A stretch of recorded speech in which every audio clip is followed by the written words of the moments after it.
Hey guys, long time no vlog. How are you? Kamusta naman kayo?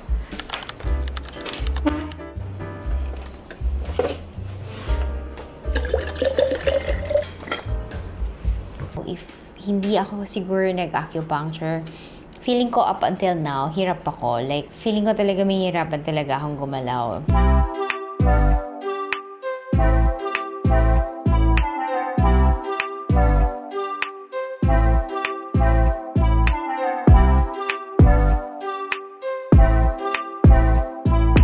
Now, I'm just here obviously at home and may challenge lang tayo dito a bit, but the rest are okay. This is what it look like without a makeup. Anyway, so the Korea vlog, hindi pa tayo tapos.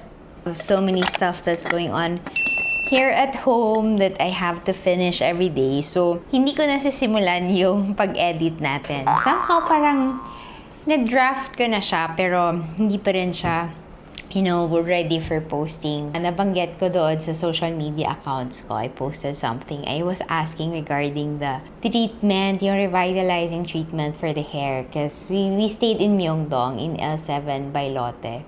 And we really, like, ako and si Chubb, si Habi, nagustuhan namin yung hair treatment nila. The shampoo and the revitalizing treatment for the hair. And sobrang lambot ng buhok namin. Parang gusto kong bumili para ganun na lang din yung gagamitin natin sa bahay.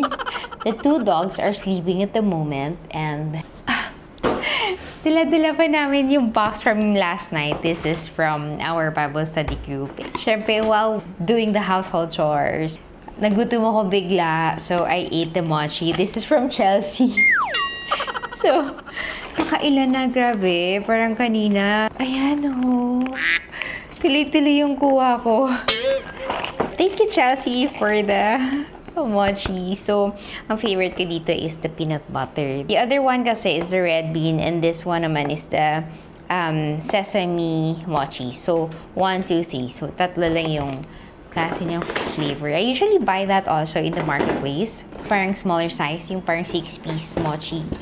For the back pain and the sciatica pain, it's somehow manageable. It's because I've been doing acupuncture lately. It's really helpful for me, especially now that I have to, you know, move around at home. Hindi ako na hirapan. Parang I manage everything. Took me the condo and stuff like that. Parang, wow, if hindi ako siguro nag-acupuncture, feeling ko up until now, hirap ako. Like, gamihirapan talaga akong gumalaw. Yung acupuncture ko, doon ako nagpapagawa sa Centro Holistico. It's just located at the second floor of Serendra.